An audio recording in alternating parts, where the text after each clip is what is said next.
the latest military news update. This is AFP Community News, hosted by Rofh Suzon every 12 noon, Mondays to Fridays. Only here on DWDD Armed Forces Radio. One AFP for a stronger Philippines. Third ID and partners deliver relief in Negros communities hit by severe tropical storm Verbena. Former rebels surrendered 12 high-powered firearms in Bukidnon. DSWD to expand Project Aruga for children with disabilities. DOTR chief orders safety checks on Dalian trains.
Cooperation, sustaining peace and security in the province. The successful turnover reflects ongoing progress in Bukidnon's peace-building efforts and encourages others to abandon the armed struggle. Armed Forces Radio. And let us hear more updates from Shaina about 93rd IB strengthens ROTC cadet skills in VSU weekend formation. Yes, Rofh. The 93rd Infantry Battalion joined the formation of the Visayas State University ROTC unit in Baybay City, attended by about 1,200 cadets. The battalion conducted capability building activities, including weapons training, a raid lecture with practical application, and a static display of military equipment. 93rd IB Commanding Officer, Lieutenant Colonel Celeste Frank Saison, highlighted the importance of military discipline, preparedness, and national defense awareness among the youth. The engagement supports the battalion's ongoing efforts to empower young sectors and strengthen the Reserve Force Development Program. This is Shaina Raneta reporting for AFP Community News, one AFP for a stronger Philippines. Thank you, Shaina. DWDD Armed Forces News. A joint Philippine Army and Philippine National Police operation recovered rifles, explosives, documents, and personal items after troops clashed with members of Platoon 2 of the Ilocos Cordillera Regional Committee in Barangay Alagia, Pinukpok, Kalinga. The focus operation, launched after reports of enemy movement, resulted in a brief firefight that neutralized one insurgent and led to the seizure of multiple firearms and equipment. Commanders praised the troops for their swift and coordinated actions aimed at protecting communities and maintaining regional stability. All recovered items are undergoing documentation and investigation to support ongoing security and intelligence efforts. DWDD Armed Forces News. The 76th Infantry Battalion and local officials conducted community engagement in several sitios of Barangay Lumang Bayan to ensure residents' safety and awareness following a recent encounter in Sitio Balete in Abra de Ilog Occidental, Mindoro. Troops and partner agencies held information drives discussing security updates, anti-terrorism law, and the ECLIP program while distributing leaflets to strengthen public cooperation. The team also delivered relief packs to families displaced by the incident. The Army emphasized that these efforts highlight strong coordination with LGUs and communities in promoting peace and stability in Abra de Ilog Occidental, Mindoro. Armed Forces Radio. Let us hear more from Meljoy of First CRG about NOLCOM and NICA 3 promote West Philippine Sea advocacy and national security to 200 student leaders in Pampanga. Yes, Rofh, the first Civil Relations Group Civil Military Operation Command Armed Forces of the Philippines, under the operational control of Northern Luzon Command AFP in partnership with National Intelligence Coordinating Agency Region 3, conducted an information education campaign on November 26, 2025, held at the Republic Central College's Angeles City, Pampanga. With the theme Making Waves Empowering Youth for West Philippine Sea, the information education campaign was participated by 200 student leaders of the Republic Central Colleges, which aims to raise their awareness and enable them to defend the Philippines' legitimate claim to the West Philippine Sea, encourage patriotism, and increase public understanding of the significance of defending our territorial rights. The campaign for the West Philippine Sea was promoted by the 1CRG Simok AFP through a photo gallery display, leaflet distribution, mulat audio-visual presentation, and lecture. The recruitment info sheets of the different branches of the Armed Forces of the Philippines were also distributed during the activity.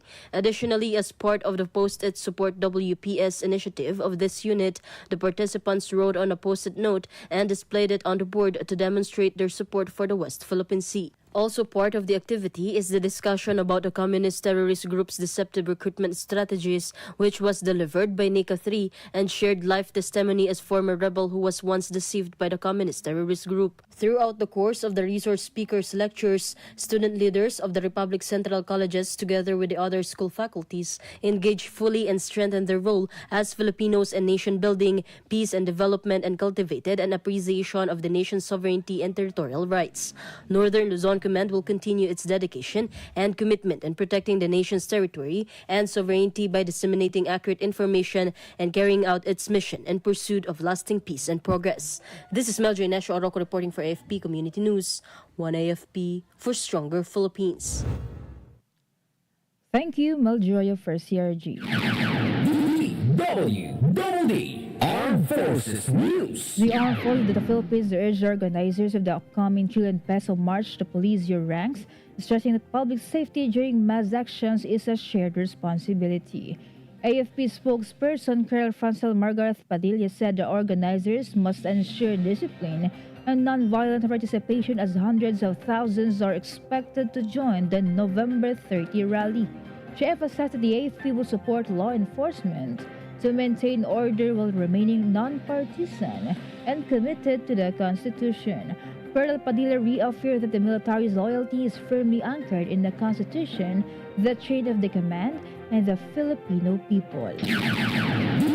DWDD National News. The Department of Social Welfare and Development is planning to expand Project Aruga, a community-based program that assists children with disabilities and their families. The initiative is currently being implemented on a pilot basis in 4 cities, each serving 100 beneficiaries selected using data from the Department of Health and the Philippine Registry of Persons with Disabilities. In addition to financial assistance amounting to 10,000 pesos, the program provides services such as home care support, community-based assistance, case management, and referral services.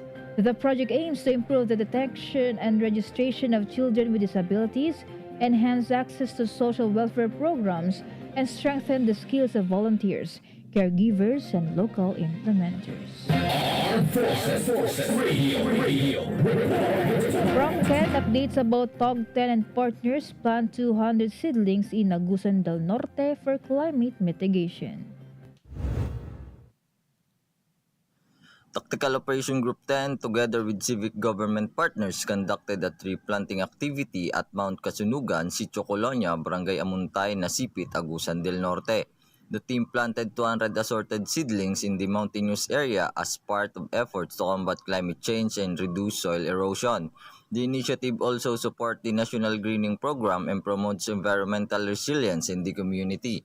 The activity highlights the FAF commitment to socio-economic development and disaster mitigation through collaborative environmental programs. This is Ken reporting for AFP Community News, 1AP for Stronger Philippines. Thank you so much, Ken. DWDD National News. Transportation Secretary Giovanni Lopez ordered a thorough inspection of the 3-car Dalian train sets as the Department of Transportation prepares to return them to service in December. Lopez instructed the technical team from China Railway Rolling Stock Corporation to strictly follow all safety checks and operational requirements before deployment, and also emphasized the passenger safety will not be compromised. He said that trains are expected to help reduce long queues at MRT3 stations by increasing passenger capacity. The DOTR chief also directed management to study installing an elevator to assist persons with disabilities and senior citizens. DWDD National News. On the other hand, Senator Camille Villar urged the stronger support for research, innovation, and disaster resilience. This as she proposed a 1.3 billion peso increase to the Department of Science and Technology's budget under the General Appropriations Bill for fiscal year 2026. Villar emphasized that the additional funding would strengthen DOST's priority programs, support young scientists, and as also the scholars, and also enhance the regional and community level science initiatives. She highlighted that sustained investment in science and technology is vital for food and health security, disaster resilience, industrial competitiveness, and preparing the country for emerging threats and rapid technological changes. Armed Forces Radio. Some information from Mike about 69th IB launches Youth Leadership Summit in Bataan. The 69th Infantry Battalion opened its 3-day youth leadership in Hermosa, Bataan. Anchored on the theme, May Nation, May Responsibility, Youth with Compassion and Conviction. The ceremony showcased strong collaboration between the Army and the local community. 50 youth participants eagerly took part in the activity designed to enhance leadership, patriotism, and social responsibility. The initiative emphasized the unified commitment of the Army and the local leaders to empower young people as future community builders and catalysts for positive change. This is Mike reporting for AFP Community News, 1AFP for a Stronger Philippines. Thank you, Mike. DWDD National News. For other national news, the Department of Foreign Affairs said the Philippine Consulate General received unverified reports that some Filipinos may have been trapped in the deadly Hong Kong fire. DFA spokesperson Angelica Escalona stated in an interview that the reports indicated the possibility of more Filipinos being trapped in the affected buildings. She emphasized that no Filipino has been confirmed dead or injured in the incident so far. According to authorities, at least 36 people were killed and 279 were missing in the Hong Kong fire. DWDD National News. The Commission on Elections cleared Senator Francis Escudero and his campaign donors of any violation of the Omnibus Election Code regarding the 30 million peso contributions received during the May 2022 elections. In a 9-page resolution, the COMEX Political Finance and Affairs Department terminated the investigation against Escudero and Lawrence Labiano, the president of Center Waste Construction and Development Incorporated. The department ruled that Lubiano's contribution was made in his personal capacity and did not involve corporate funds. This means that Escudero's acceptance of the donation did not violate the law. Armed Forces Radio. From our report on the ground, let's hear the report of MJ about how Westmain marks anniversary with medical outreach mission in Zamboanga City. Yes, good noon. The Tactical Operations Wing Western Mindanao conducted a successful medical outreach mission at Panubigan Elementary School in Zamboanga City as part of its 15th founding anniversary celebration. The activity was carried out in collaboration with numerous partner stakeholders from government agencies, private institutions, and community organizations. In his message, TAO Westmain Wing Commander Brigadier General Adriano S.J. Duadico emphasized that the mission reflects the unit's commitment in serving communities beyond military operations. The initiative also highlighted the spirit of bayanihan and the whole-of-nation approach and ensured vital medical support reaches underserved sectors in Western Mindanao.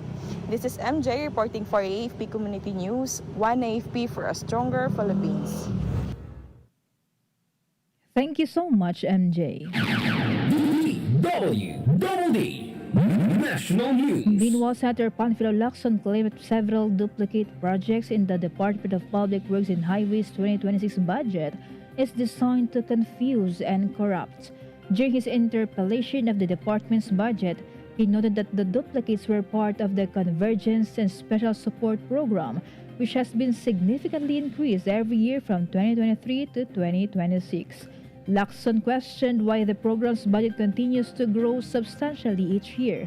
He also highlighted that many projects under the Sustainable Infra Projects Elevating Gaps have the same names as those in the basic infrastructure programs, but with different amounts. DWDD National News. The Independent Commission for Infrastructure and the Department of Public Works and Highways recommended the filing of plunder, graft, and direct bribery charges against 7 lawmakers and resigned Congressman Zaldico. The 7 incumbent congressmen includes Representatives Edwin Guardiola, James Ang Jr., Journey Jet Nisay, Agustina Panjo, Joseph Lara, Francisco Matugas, and Noel Rivera.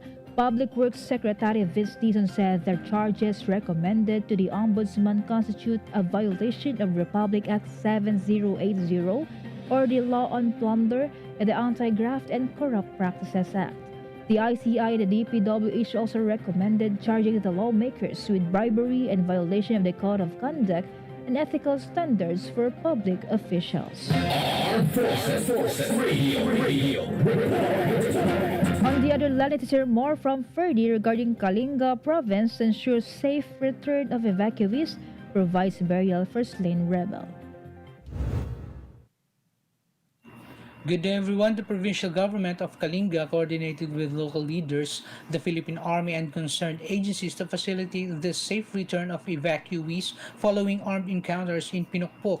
Governor James Idoba immediately directed the Provincial Disaster Risk Reduction and Management Council and partner offices to support affected barangays with essential aid and emergency services after the first clash last November 2022. One rebel, identified as Victor Madalang Daligdig of Rizal Kalinga, died during the encounter. Governor Idoba ordered that the slain rebel be given a dignified burial and affirmed that despite the conflict, the province remains committed to compassion and humane treatment for all Kalinga residents. This is Ferdy Blues reporting for AFP Community News, one AFP for a stronger Philippines. Thank you, Ferdy. DWDD National News. For other national news, the government has secured nearly 12 billion pesos in assets under freeze orders as part of its intensified campaign against ill-gotten wealth.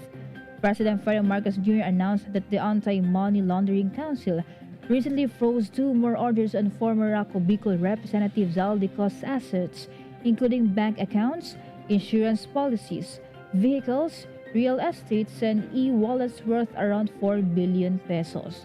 Marcos emphasized his administration's commitment to transparency and stronger measures against corruption. DWDD National On the other News. hand, the Bota City launched PhilHealth's Yaman ng Kalusugan Program or YAKAP, covering over 44,000 elementary and senior high school learners. Mayor John Ray Janko said the program reflects the dedication of health workers and ensures residents prioritize preventive health care. As of October, 91% of Navotas' 250,000 residents are enrolled, the highest rate in Metro Manila.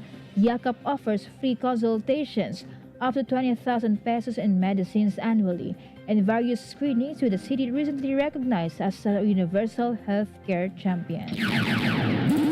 DWDD National News. And now San Juan City has begun construction of the 30 million peso makabagong San Juan Animal Care Center. This is a major upgrade to the city's animal welfare facilities. The new facility will include a dog park, quarantine and cremation rooms, administrative offices, and a fully equipped clinic. The project also highlights the city's commitment to humane animal care and climate-resilient urban governance. DWDD Armed Forces News. That concludes today's broadcast, and thank you for tuning in, especially to our audience on AFP Radio DWDD's Facebook page. Be sure to join and catch us again tomorrow for more stories and updates, same time and same station.